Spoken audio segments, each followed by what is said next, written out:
All right, I believe we are now live. So thank you everyone for joining us. Welcome to NMA Talks, where we feature the leading physicians and experts in African American health. This program is specifically designed for non-medical audiences and is brought to you by the National Medical Association, the collective voice of African American physicians and the leading force for parity and justice in medicine. I'm your host for tonight, Dr. Michael G. Knight, and I am a board-certified internal medicine and obesity medicine physician and assistant professor of medicine at the George Washington University here in Washington, D.C. And we are so excited to have a very esteemed panel tonight. We have Dr. Oliver Brooks, who is the 120th president of the National Medical Association. He is board certified in pediatrics and serves as the chief medical officer of Watts Healthcare Corporation in Los Angeles, California. And you can find him on Twitter at NMA President. We have Dr. Martina Caldwell. She is a board certified emergency physician and health inequities researcher at Henry Ford Hospital and a clinical assistant professor at Wayne State University in Detroit, Michigan. And you can find her on Twitter at EMDoc4Equity. And finally, we have Dr. Jasmine Marcellin, and she is a board certified internal medicine and infectious disease physician and assistant professor of medicine at the University of Nebraska Medical Center in Omaha, Nebraska. And you can find her on Twitter at Dr. J.R. Marcellin. All right, so why are we doing this tonight? We know that coronavirus has been on every news line, in every conversation, and we know that as of tonight, worldwide, 1.587 million people have been diagnosed with coronavirus, as well as over 461,000 people in the United States. Some new developments this week have ranged from recommendations from the CDC about face mask usage for the general population, all the way to disproportionate effects in a variety of communities.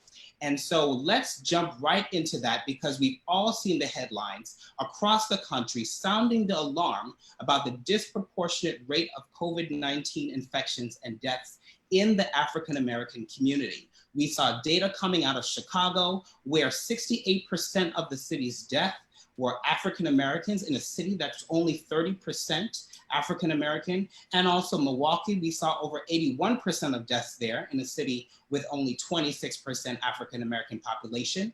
We're hearing in Louisiana, Washington, D.C. Dr. Brooks, let's bring you in right here. Why is this happening? Why are we seeing this tremendous impact and disproportionate impact in the African American community? Well, first of all, thank you, Dr. Knight, for pulling this together. NMA Talks, we appreciate that. We need to be talking more to our people. So as it relates to the disparities in the higher death rates, the higher case rates, I look at it as three general areas. First, what we call comorbidities, but what we'll just say other illnesses. So when you have other illnesses, you're more likely to have a bad outcome from COVID-19. African Americans have higher rates of diabetes, hypertension, asthma, obesity, chronic kidney disease. Now, of those, hypertension is the one most noted to be associated with worse outcomes. So we have all of that at higher rates. So we're going to have higher death rates, unfortunately, and higher case rates of COVID-19. Number two, social determinants of health. Social determinants of health are as important as your genetics or the care that you receive. So we may be taking the bus to go to work. We're exposed. We're going to work because we can't sit at home and write reports that we email in. We're in the lower end of the jobs. And then poor housing, just examples. We may have 6 people in a 2-bedroom apartment. How do you social distance? How do you self-isolate? How do you quarantine? And the third thing, and there's not a lot of data yet, but there will be, I believe, is implicit bias, which is another way of saying racism. You're hearing in New York, they're having to make tough decisions, which patients to put on a ventilator because they have 2 patients in 1 ventilator, use that as an example. So when decisions like that have to be made, oftentimes we're the ones that get the short end of the stick. Right. No, I appreciate that, Dr. Brooks. And I want to bring you in, Dr. Marcellin. Is there a genetic predisposition for African Americans dealing with COVID-19?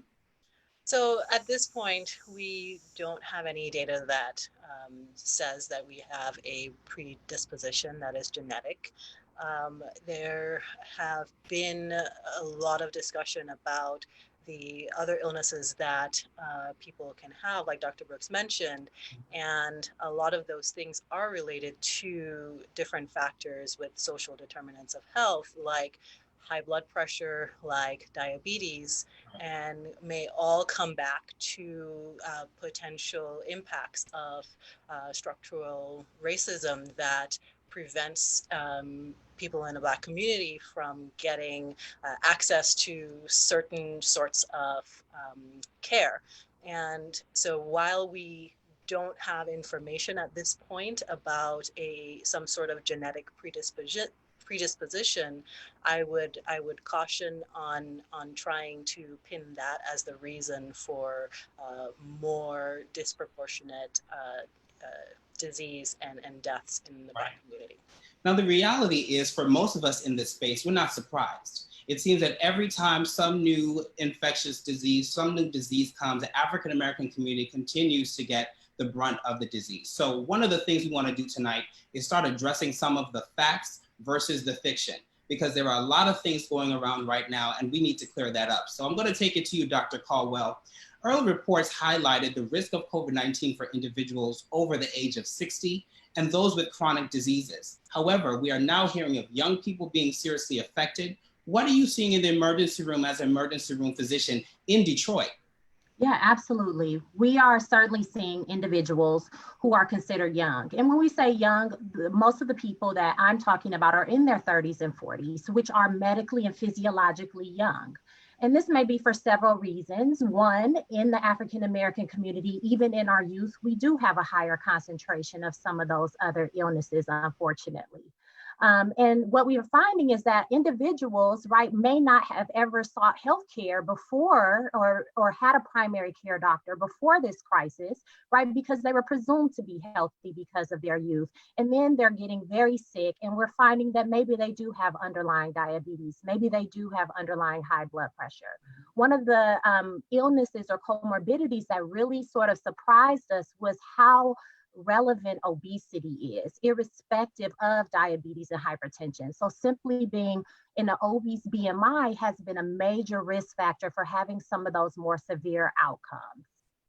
Thank you, Dr. Caldwell. Let's jump back to Dr. Brooks. You know, one of the things that's been a challenge for us, the African American community and many communities, we love people. We love to be around each other. We have many times large families. We go over to families, and we're coming up on Easter, and we are having to go through social distancing. And with the majority of stay-at-home orders, it's been a challenge, particularly for the faith community that look forward to the Easter weekend and struggling with the decision on whether or not to attend church in person. And we know that most churches have gone online, but some churches are still having services in person. Dr. Brooks, you know how important faith is to many of us in this community. What do you say to folks who are still struggling with this decision? So, two statements, and then I will answer. First, Easter is one of the high holy days. And number two, we need our spirituality more than ever at this time. So it is very understandable that that would be the case. Also, we are social beings, humans in general, and African Americans specifically. That being stated, we are also intelligent beings. So I would say clearly and absolutely, you should not go to a congregation for church. Don't think that the Lord will protect you. Don't think you could figure out that we're not even sure if that's real, the social distancing, in terms of it may be more than 6 feet. We know it's real, but it may be more than 6 feet. So what I would say is this: it is said that where 2 or 3 of you are, so will I be. So look to your family right now. Most of you are living in a home where there's more than just you. Okay, so look to your family. That will be your church on Sunday. Number 2, if you are alone or even with a family, as you said, Dr. Knight, live stream. Find a method by which you can connect to your faith. I would say absolutely do not lose your faith. Do not find a way to connect. But for this particular Easter, it will be different. And clearly and absolutely, I do not recommend going into a congregation of people. Thank you, Dr. Brooks. Let's go back to Dr. Marcellin. Recommendations for COVID-19 prevention have continued to change. At the beginning, we were told only healthcare workers needed masks. Now we're hearing CDC recommendations that everybody should be wearing a cloth mask when they go out into the grocery store or out of their home. Why is this continuing to happen? Can you tell us what's the data and why are we now hearing that we should all be wearing masks? So this is a really good question and a cause for confusion, understandably. So first things first, things are very fluid with COVID-19 because it's new and we are generally reacting to every new thing, every new piece of information. And so policies and procedures will change because of new information that we get. So in the beginning, so there were recommendations to reserve the face masks for healthcare workers for a number of different reasons. First of all, we want to make sure that we can actually have these masks available for people that are on the front lines, people that are seeing patients. In the initial portions, it was not as clear that there was what we call asymptomatic or pre-symptomatic transmission, which means you can transmit the virus without feeling sick. So the goal was to make sure that healthcare workers who are at highest risk for seeing people who are sick would have the masks that they need. So now we have information and data that shows that there is transmission between people if they don't have symptoms, which is that asymptomatic phase. And so the concern is walking around the streets, especially if we're not socially distancing, when we are encountering other people, we may be passing on the virus unbeknownst to ourselves. Again, it's still important to keep recognizing that the healthcare workers may be at highest risk because they are seeing people who are generally ill.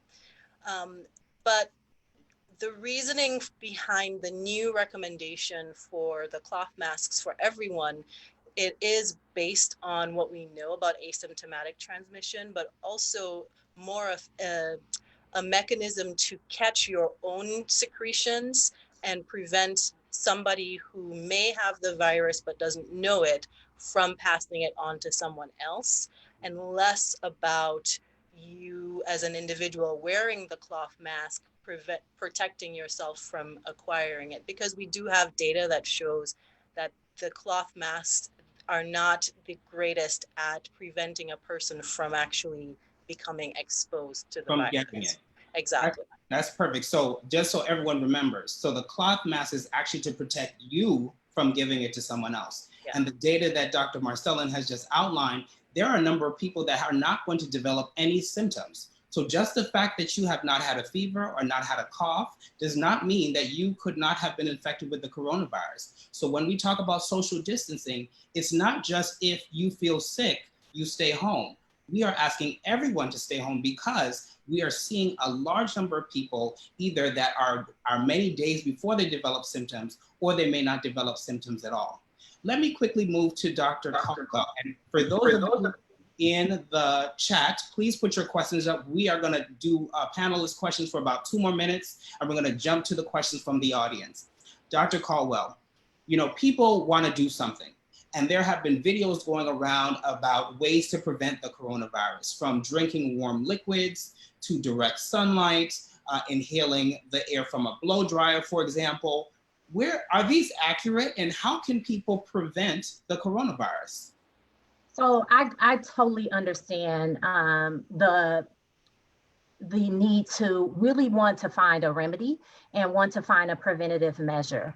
Unfortunately, that the science just isn't there to support many of these measures, unfortunately, and some of them potentially can be harmful. For instance, you could burn yourself with a dryer and things like that. So I think that what we have to do is be incredibly cautious as we're trying to pass on information from one neighbor to another to make sure that we're all protected. We have to be a little bit cautious that some of these remedies that are circulating certainly unfortunately, do not have the science behind them that will actually be protective or cure viruses. Viruses are notoriously difficult to prevent and notoriously difficult to cure. If you think about all the viruses that we've known about in the past. And so in many ways, coronavirus is acting as typical in that way. And so do the things you normally would do if you have a cold, such as staying hydrated, staying indoors, eating healthy nutrition when possible, right, to boost your immunity in holistic and natural ways are perfectly acceptable. But some of the other remedies just do not have the data to support that they will be effective. All right, last question before we go to the audience question. Dr. Marcellin, potential treatments like hydroxychloroquine have been in the news almost every day. Is there evidence for this? What should a community know about hydroxychloroquine? So hydroxychloroquine is a medicine that is typically used to treat some rheumatologic conditions, derivative of an anti-malarial medicine, actually. And what we know about this medicine is that in the lab, in the Petri dish, it has some activity against the virus. Now, that does not mean that it is going to have an impact on somebody who actually is sick, a human being who is actually sick. There are studies that are out there that are reporting on information that is not the most rigorous type of clinical studies, that don't comment on actually how the drug works to prevent or treat a person with actual disease.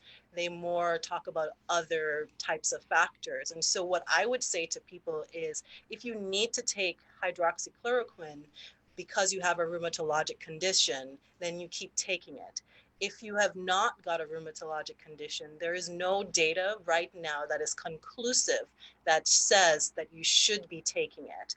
And we really should be thinking about our friends and our family and colleagues who may really need to take it, because at this point we're seeing a shortage now of these medications that people need because they are present in the news at the moment. Right, and when you talk about rheumatologic conditions, we're talking about lupus, rheumatoid arthritis, yep, that exactly. people that are actually very prevalent in the African American community. Exactly, and very disabling. Exactly. So there are potential side effects. Yeah. We are waiting for the data. We're not saying that we may never have the data on this medication, but it's not something we should be using prophylactically right now. Let's go to audience questions because we have a few that are lining up. Dr. Brooks, I'm going to start with you. Are poverty and racism pre-existing conditions? If not, why not? And thank you for naming racism versus implicit bias. Can you talk a little bit about that, Dr. Brooks? Are they pre-existing conditions? That's a very interesting question. So I guess theoretically, a lot of people are born into poverty. And if you're born Black, then you're born into racism. So you could look at them as pre-existing conditions. That being stated, we at the NMA are working hard against the harmful effects of racism and poverty. With poverty, we want working with, like, for instance, partnering with NAACP, with whom I was on a call yesterday, getting stronger economic and social justice for African Americans. As it relates to race, we see implicit bias, and we're demanding implicit bias training of other physicians. I often think, if I show you a Black man and a white man, each of them has a Pete's Plumbing here and holding a pipe wrench.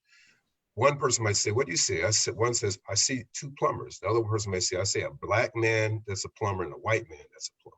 So you have this implicit bias, because then maybe a white person saying that, white doctor, they may not treat him as well. And there are studies that show that. So I think that's a very excellent question, and we have to act on that. And we at the NMA are doing the best we can. All right, let's quickly go to Dr. Marcellin. What advice can you share regarding coronavirus protection for those who are unable to work from home?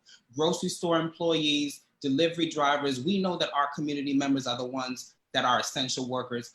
What can you say? How can they protect themselves? So I would say if at all possible, so the most important thing is washing your hands.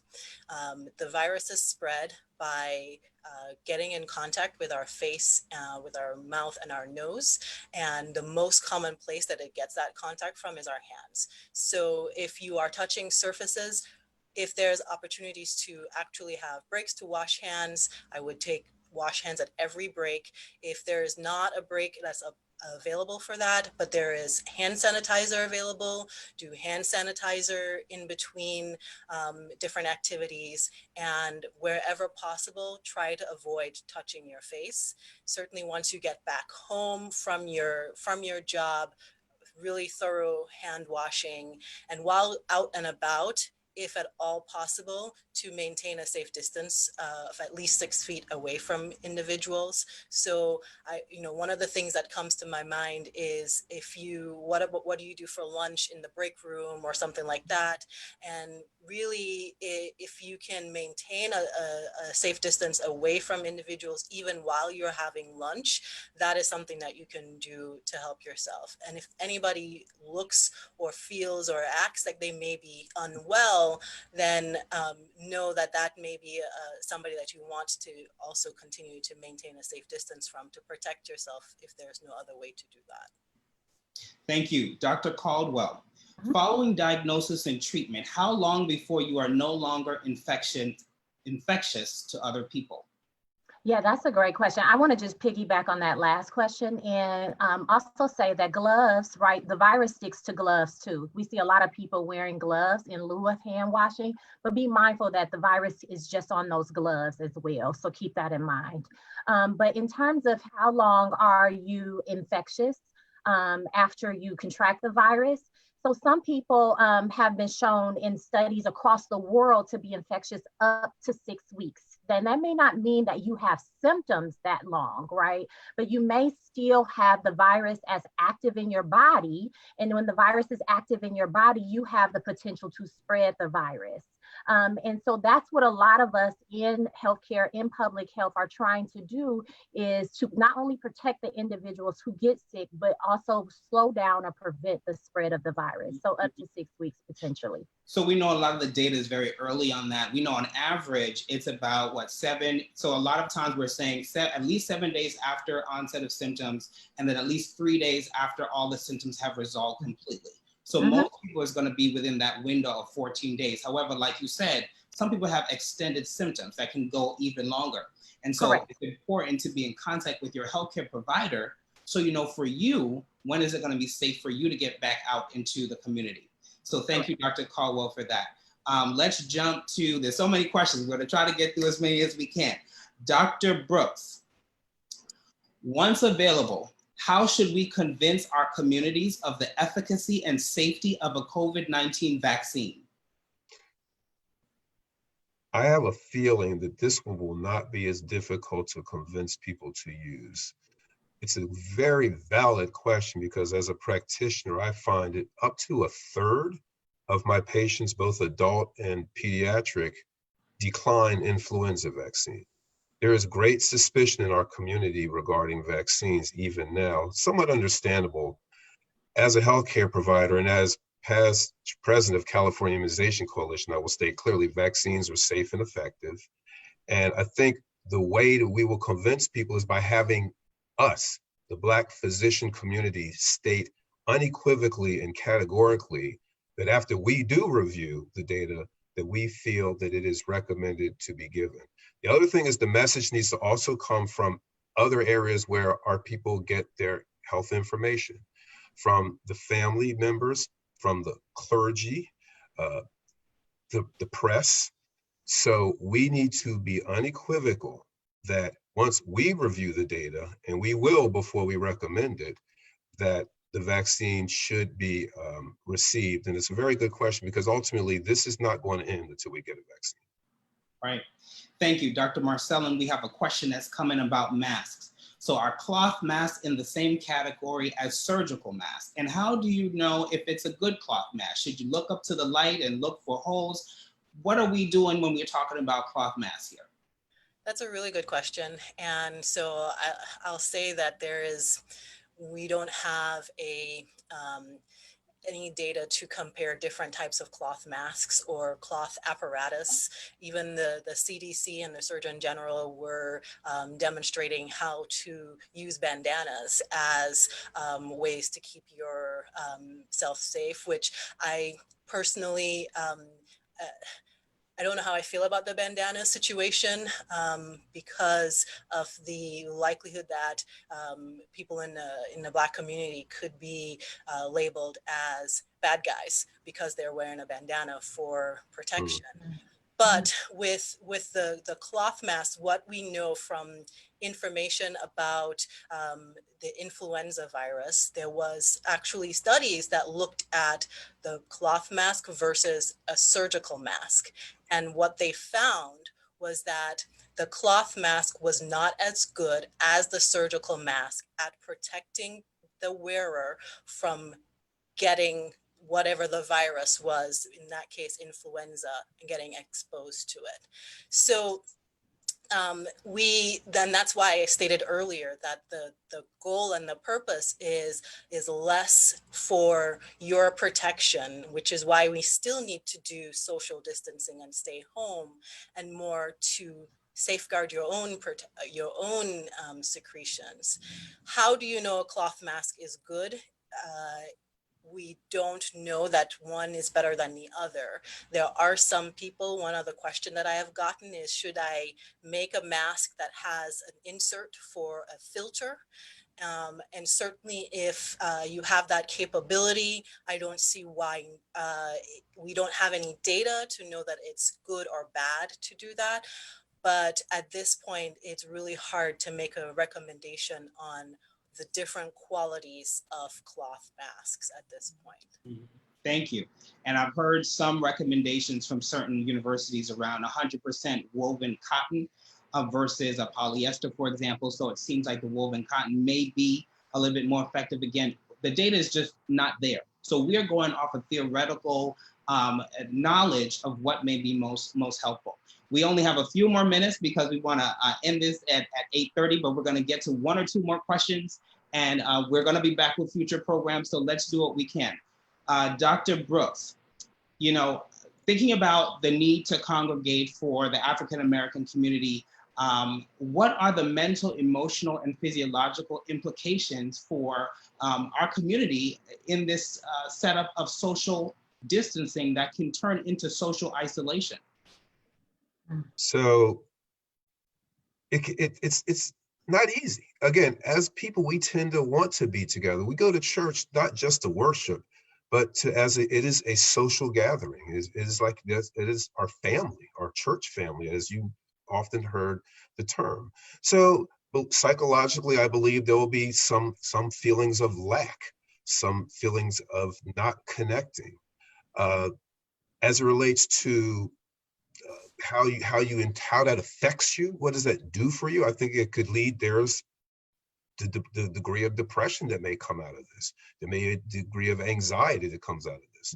What I would say is, if that is felt, what you do is talk to people, talk to your family, talk to your friends, talk to your neighbors. Do this talking at least 6 feet away, and generally speaking by telephone. So again, keep your distance, but try to find ways to connect. Use your instincts. You can't go out there and be at church. You can't congregate. Do something, but I will still say, at this point in time, stay safe. Dr. Caldwell, this is one of our last questions. What are recommended immune boosters that you talked about? Okay. So if I'm trying to boost my immune system, what should I do? Yes. So I think there's some early literature out there, and even literature unrelated to coronavirus, that zinc in particular can be helpful, as well as vitamins D and E. A lot of these things can be found in multivitamins. So I would check with your pharmacist, check with your provider to make sure that you aren't already on prescription medications or have conditions for which these are contraindicated. And I would strongly recommend that you follow the FDA guidelines on maximum doses of any supplements at all. But I think generally the vitamins contained in a multivitamin can be relatively strong immune boosters, and then the natural vitamins that occur in fruits and vegetables. Right. That is such an important point. Your green leafy vegetables, your fruits. This is not the time for us to be running to processed foods, Yes. high in sugar. This is the time for us to be having things from the produce section. And that's the best way to get those vitamins, as you said, Dr. Caldwell. We have time, only one more question before we have to cut. And I'm gonna give this to Dr. Brooks. What do you believe would be an effective way for us to advocate for our community at the end of this pandemic? We see the stats, we're tired of seeing the rates. We know we're always more heavily affected. What can we do to advocate for our community? I would say support those that support your views, that support what you feel would take you forward.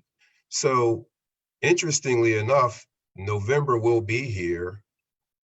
Vote, study who's running, understand from which they come in terms of their philosophies, their political leanings, and vote. I can't underscore that enough. African Americans can sway elections, especially in those battleground states. Number two, I would say have a better understanding of your own health. Develop a relationship with your doctor. Get a doctor if you don't have one. And then ask questions of your doctor. Determine that you will start with yourself and then lead by example. If you are healthy, you will be advocating for other people just by showing that as a healthy person, you talk to your doctor, you go to your doctor, you focus on your underlying condition if you have diabetes or hypertension. And that is what I would say. Also support other groups like the National Medical Association, NAACP, NBA National Bar Association, those that are on your side, looking out for your best interest. All right, that's what we have for tonight. Thank you for joining us for NMA Talks, brought to you by the National Medical Association. This is not the only time we're going to do this. We are going to be back here next week. We want to focus on a variety of issues for our community. We're looking at maternal and child health next week, and look out for some future topics. I want to thank our guest, our NMA president, Dr. Oliver Brooks. He's going to be on MSNBC tonight at 10 p.m. Eastern time. Look out for that. Also look out for a lot more of the National Medical Association in the news. Dr. Martina Caldwell from Detroit, Dr. Jasmine Marcellin in Nebraska, our producer, Dr. Shonda Hosley, who's working in the background. Please follow and connect with us at National Med ASSN. We're on Twitter, Facebook, and Instagram. Email us at nmatalks@gmail.com with questions and comments. And be sure to join us next week. We're going to continue to discuss this. I'm Dr. Michael G. Knight. Thank you all for coming, and have a good night. Bye. Thank you. Good night. Good night.